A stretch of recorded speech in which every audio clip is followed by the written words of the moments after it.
चलिए आज क्या पढ़ना है हमको? हाँ, उत्तर प्रदेश के प्रथम स्थान वाले जिले, यानी किस किस चीज में कौन कौन से जिले प्रथम स्थान पे, वही टॉपिक हमको पढ़ना है ना। तो चलिए हम टोटल कितने लिखे हैं यहाँ बोर्ड पे जरा बताओ। 25। 25 में आपको कुछ पहले से याद होंगे, तो जो पहले से याद है उस पर आपको ज़्यादा वर्क नहीं करना है, जो नहीं याद है हमको उस पर ध्यान देना है। समझ में आ गया ना।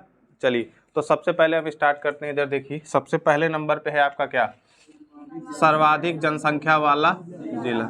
जनसंख्या वाला जिला कौन सा है? प्रयाग। तो एक काम हम ये करते हैं, प्रयागराज जितने में ही प्रथम स्थान पे हम उसको एक साथ में कर लेते हैं, है ना। देखिए जैसे अभी आपका कौन सा मंथ चल रहा है, ये जनवरी। अब यही माघ मेला स्टार्ट हो जाएगा, है ना। तो माघ हो गया होगा ना, 14 जब से आपका ये खिचड़ी वगैरह रहता है, मकर संक्रांति स्टार्ट हो जाता है ना।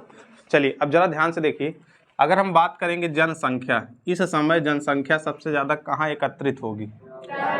प्रयागराज में ना। चलिए अच्छा, जनसंख्या है तो इस जनसंख्या में क्या अकेले पुरुष ही जाएंगे? उनके साथ में महिला भी जाएंगी। अब महिला जाएंगी तो क्या बच्चे को घर पे छोड़ देंगी? अब जैसे 0 से 6 साल का बच्चा है वो भी तो उनके साथ जाएगा, तो तीनों याद हो जाएगा, क्योंकि सबका पाप धुलना है ना, बच्चे का भी, महिला का भी, और जो उनके साथ पुरुष हैं सबका, बच्चे बूढ़े सब। ज़्यादा जनसंख्या कहाँ एकत्रित होगी? प्रयागराज। याद हो गया ना। चलिए तीनों आपको याद कर लेना है, ये प्रयागराज वाले तीनों। अब जरा एक चीज़ समझिए, अगर हम आपसे बात करें नगर के मामले में, जैसे हम लोगों का तो गांव लगता है ना, जैसे हम लोगों का गांव बनेगा, लेकिन जैसे अगर नगर का तात्पर्य ये है जैसे जो दिल्ली से सटा हुआ एरिया है वही तो उसका ज़्यादा विकास होगा। तो नगर के अगर बात करेंगे, नगर के प्रतिशत वाला जिला, नगरीय प्रतिशत वाला, तो हम क्या बताएंगे? गाजियाबाद, है ना। तो याद हो जाएगा, दिल्ली से सटा हुआ है तो इसमें ज़्यादा विकास हुआ होगा, ऐसा हम मान सकते हैं। चलिए आगे देखेंगे, आगे है आपका सर्वाधिक विधानसभा सदस्य वाला जिला। अब विधान का मतलब क्या है जरा देखिए, विधान, विधान का मतलब समझ रहे हैं? अभी कुछ दिन पहले हम आपको पढ़ाए थे, आपको याद होगा कि विधि विश्वविद्यालय की स्थापना कहाँ की जा रही है? प्रयाग। तो उसी से हम रिलेट कर लेंगे, याद हो जाएगा ना, कि विधान से हम विधि बना लेंगे। विधानसभा सदस्य वाला जिला क्या है? प्रयाग। कितना है इसमें? 12। इसको याद रखिएगा, कितना है? 12। चलिए आगे देखेंगे, सर्वाधिक वन क्षेत्र एवं प्रतिशत। अब ये कहाँ है? सोनभद्र। अब इसको याद रखिएगा, देखिए जो वन होते हैं हमारे लिए, मानव जीवन के लिए बहुत ज़्यादा उपयोगी होते हैं ना। अब कितने प्रतिशत पे वन होना चाहिए? 33% पे। लेकिन क्या हम पहुँचे हैं 33 पे? नहीं पहुँच पाए, है ना। तो जरा सोचिए, क्या वन किसी सोने से कम है ना। वन रहेंगे तो हमको ऑक्सीजन मिलती रहेगी और लकड़ी के लिए ईंधन भी प्राप्त होता रहेगा, तो सोने से कम नहीं है ना भाई, हमारे लिए वो सोने के बराबर है। तो वन क्षेत्र एवं वन प्रतिशत दोनों पूछेगा। यदि आपसे पूछेगा सर्वाधिक वन कहाँ है, वन क्षेत्र कहाँ है, या वन क्षेत्र का प्रतिशत कहाँ है, तो क्या बताओगे? सोनभद्र। याद हो गया। चलिए आगे देखेंगे, सर्वाधिक अनुसूचित जाति, और उसके बाद लिखा है जनसंख्या एवं प्रतिशत। यानी आपसे पूछेगा अनुसूचित जाति कहाँ है, यानी जनसंख्या कहाँ है, और उसका प्रतिशत कहाँ है। दोनों हम एक जगह कर दिए ताकि आपको दिक्कत ना हो। और ये भी कहाँ है आपका? सोनभद्र में। याद हो जाएगा।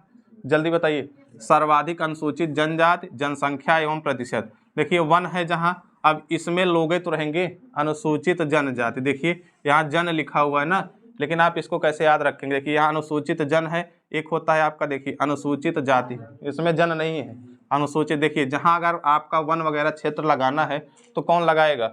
आदमी लोग ही तो लगाएंगे। तो जन का मतलब क्या होता है? लोग। तो ये अधिक है तो इसका मतलब सोनभद्र में लोग ज़्यादा हैं, है ना। तो आपको याद रख लेना है कौन से? अनुसूचित जनजाति। याद हो जाएगा। चलिए आगे बढ़ते हैं, सर्वाधिक अनुसूचित जाति ये कहाँ है? सीतापुर। लेकिन जरा ध्यान दीजिएगा, ये जनसंख्या में पूछा है, जब आपसे एग्जाम में देगा कि सर्वाधिक अनुसूचित जाति जनसंख्या वाला जिला कौन सा है, तब क्या बताओगे? सीतापुर। लेकिन उसी के नीचे देखिए प्रतिशत में जब पूछेगा तब आपको क्या बताओ? कौशाम्बी। समझ में आया। अब जरा इसको समझिए, अनुसूचित जाति, जैसे अनु का तात्पर्य क्या होता है? कि अनुसरण करना। अनुसरण करना, तो अनुसरण किसका किया था? सीता ने किया था। किसका? राम का। तो रिलेट करना है हमको बस, ताकि हम एग्जाम में ना भूले। याद हो जाएगा ना। अनुसूचित अनुसरण किया है किसने? सीता ने। किसका? राम। याद हो जाएगा ना। चलिए आगे देखेंगे, सर्वाधिक अनुसूचित जाति अगर पूछेगा तब ये क्या बताएंगे? कौशाम्बी। इसको अच्छे से याद कर लीजिएगा। आप चाहे तो अगर आप एक याद रखेंगे तो आपको प्रतिशत वाला पता हो जाएगा कि अलग है ना। जैसे अगर हम ये याद कर चुके हैं कि अनुसरण किया था सीता जी ने राम का, तो आपको ये वाला पता हो जाएगा कि ये अलग है, ये हमको अलग ध्यान रखना है। चलिए आगे आएंगे, राज्य का पहला विकलांग विश्वविद्यालय, ये तो याद है ना, ये तो याद है। वैसे भी आप समझ लीजिए चित्र आपको किसका बनाना है, जो विकलांग, ये हम आपको बताए थे जो विकलांग है उनको हम कूटेंगे नहीं ना, या मारेंगे नहीं ना, हम ये आपको याद कराए थे ना। चलिए तो जो याद किए उसको छोड़ दीजिए। अगला देखेंगे, सर्वाधिक आंवला उत्पादन। अब क्या ये याद करने की जरूरत है, नहीं याद है ना, मतलब याद है, इसको याद करने की जरूरत नहीं है। चलिए तो ये कहाँ है, प्रतापगढ़, याद हो गया ना। चलिए आगे बढ़ते हैं, सर्वाधिक लिंगानुपात कहाँ है, जौनपुर। कहाँ पे है ये, जौनपुर। देखिए सर्वाधिक लिंगानुपात का तात्पर्य समझ रहे हैं, प्रत्येक पुरुष पे महिला का, ये कहाँ है, ये जौनपुर में, इसको याद हो जाएगा। अभी देखिए संख्या पे मत भागिए, क्योंकि जैसे हम लोग करते क्या हैं, हम संख्या और ये साथ में याद करना स्टार्ट कर देते हैं, तो ना हम इधर के होते हैं, ना घर के होते हैं, ना घाट के होते हैं। तो एक काम आप ये करिए कि आप इसको अलग कर लीजिए, पहले इसको याद कर लीजिए, फिर संख्या वाला आपको खुद ब खुद याद हो जाएगा।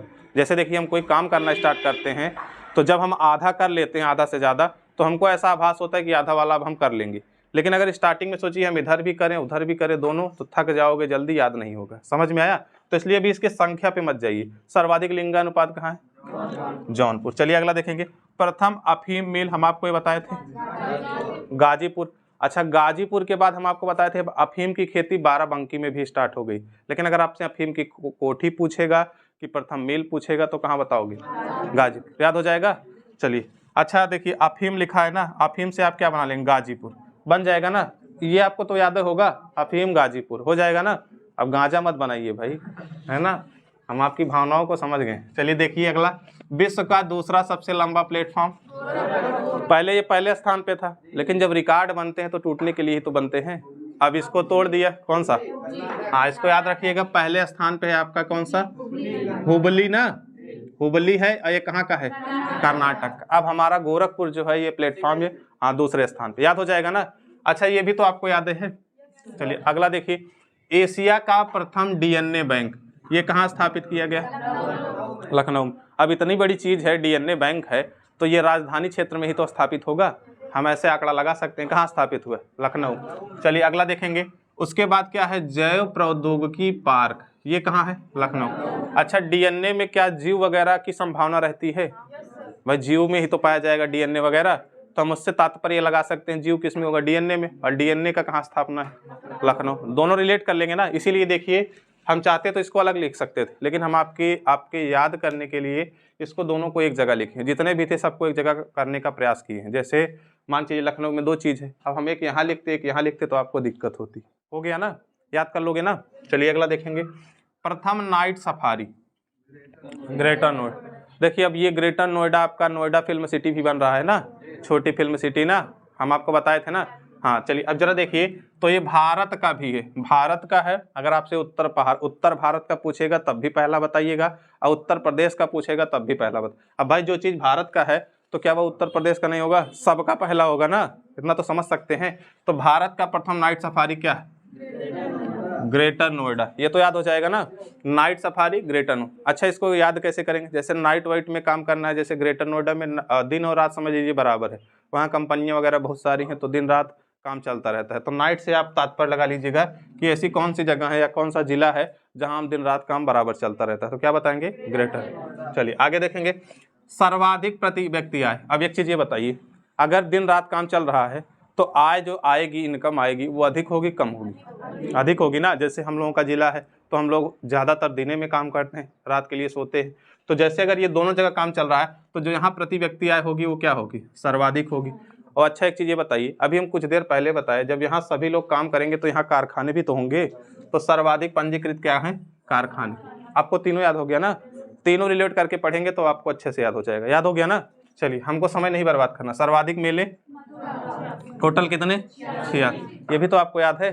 सर्वाधिक मेले कहाँ पे, मथुरा। चलिए सर्वाधिक अवनालिका अपर्दन, देखिए मृदा हम आपको पढ़ा रहे थे ना, मृदा पढ़ाए थे ना। अवनालिका का तात्पर्य है जब हम पानी की जो मिट्टी की हमारी ऊपरी सतह होती है, जब वो हट करके एक स्थान से दूसरे स्थान पे जाती है तो उसको हम कहते हैं अवनालिका अपर्दन। तो ये इधर वाले क्षेत्र में ज़्यादा होगा। अच्छा इटावा किधर है, अगर आपसे पूछेगा पूरब है, दक्षिण है, उत्तर है, पश्चिम है, तो क्या बता, पश्चिम में, याद है ना। तो देखिए सर्वाधिक अवनालिका पर्दन कहाँ होगा, इटावा, याद हो जाएगा। चलिए आगे बढ़ेंगे। अब देखिएगा सर्वाधिक जनसंख्या वाला नगर, नगर वाला कौन सा हम बताएंगे, कानपुर, कानपुर नगर, ध्यान रखिएगा कानपुर दो है ना, एक कानपुर नगर है, एक कानपुर देहात। तो देहात वाला समझ लीजिएगा गांव है, तो हमको बताना क्या है, नगर, क्योंकि हमसे पूछा क्या है, नगर। अच्छा यही जिला पूछा तो हम क्या बताएं अभी पीछे, प्रयागराज। अगर लेकिन नगर पूछेगा तो क्या बताएं, कानपुर, हो जाएगा ना। लेकिन आपको ध्यान रखना है कानपुर नगर, नगर पूछेगा तो कानपुर नगर, जिला पूछेगा तो प्रयागराज। चलिए आगे देखेंगे। सर्वाधिक नहरें ये कहाँ है, यानी सबसे ज्यादा नहरें जो है लंबाई में ये कहाँ पे हैं, रायबरेली, याद हो जाएगा ना। चलिए रायबरेली में एक चीज और है, प्रथम रेल कोच फैक्ट्री, ये कहाँ है, रायबरेली, याद हुआ। चलिए बस देखते रहिए आपको याद हो जाएगा, रायबरेली। अगला देखेंगे सर्वाधिक साक्षरता दर, ये कहाँ है, गौतम बुद्ध नगर। अब इसको कैसे याद रखेंगे, हाँ देखिए ये आपको याद होगा, अगर नहीं याद हो रहा है तो गौतम बुद्ध हमारे उनको ज्ञान प्राप्त हुआ था ना। अच्छा ज्ञान कब प्राप्त होगा, जैसे आपको ज्ञान कब, जब ज्यादा पढ़ोगे, उन्होंने तपस्या की थी, उनको आत्मज्ञान प्राप्त हुआ था, तभी तो वो साक्षर हुए। अच्छा साक्षर किसे कहते हैं, पढ़ा लिखा नहीं, साक्षर वो माना जाता है जो अपना सिग्नेचर कर लेता है, अपना सिग्नेचर नाम हिंदी में लिख लेता है, उसको हम साक्षर की कैटेगरी में करते हैं। जब आपका जनगणना होगा ना तो उसमें सब देखा जाएगा, कितने % लोग आपके घर में पूछा जाएगा, कितने लोग सिग्नेचर कर सकते हैं, उनसे कराया जाएगा। अंगूठा वाले को नहीं माना जाता। जितने लोग पढ़ लिख सकते हैं, देखिए पढ़ लिख सकते हैं और अपना हस्ताक्षर कर सकते हैं, उनको क्या माना जाएगा। चलिए अब जरा बताइए, याद हुआ, याद हो गया। चलिए सर्वाधिक मेले, चलिए एक बार मेरे साथ जल्दी से पढ़िए। सर्वाधिक जनसंख्या वाला जो, सर्वाधिक महिला, सर्वाधिक शेष प्रयाग, सर्वाधिक विधानसभा कितना 12, सर्वाधिक वन एवं प्रतिशत सोनभद्र, सर्वाधिक अनुसूचित जनजाति सोनभद्र, सर्वाधिक अनुसूचित जाति जनसंख्या में सीतापुर, सर्वाधिक अनुसूचित जाति प्रतिशत कौशाम्बी, राज्य का पहला विकलांग चित्रकूट, सर्वाधिक आंवला प्रतापगढ़, सर्वाधिक लिंगानुपात जौनपुर, राज्य में प्रथम अफीम गाजीपुर। इसके बाद कहाँ अफीम की जाती है, बाराबंकी, याद हुआ। दूसरा सबसे लंबा, प्रथम DNA बैंक लखनऊ, जैव प्रौद्योगिकी पार्क, प्रथम नाइट सफारी प्रति व्यक्ति आय ग्रेटर नोएडा, सर्वाधिक पंजीकृत कारखाने, खाओ के नहीं आए हो का। चलिए सर्वाधिक मेले, सर्वाधिक अवनालिका पर्दन इटावा, सर्वाधिक जनसंख्या वाला नगर, सर्वाधिक नहरें राय, प्रथम रेल कोच फैक्ट्री, सर्वाधिक साक्षरता दर गौतम बुद्ध नगर। अब एक बार मिटा के पूछते हैं, अब एक बार तो देख के पढ़ ली, अब एक बार इसको मिटा देते हैं।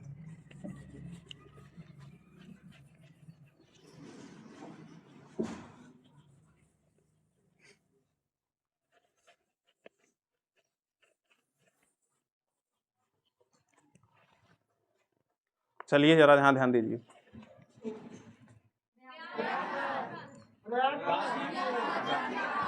गाजियाबाद, गाजीपुर नहीं गाजियाबाद, गलती कर बैठे ना।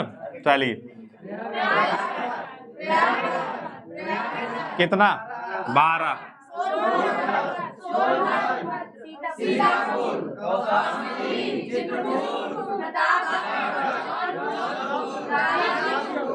याद हो गया ना। दूसरी खेती कहाँ हो रही,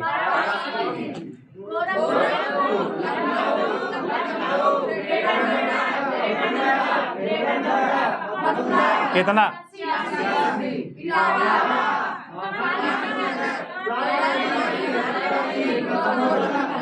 वेरी गुड, याद हो गया ना। चलिए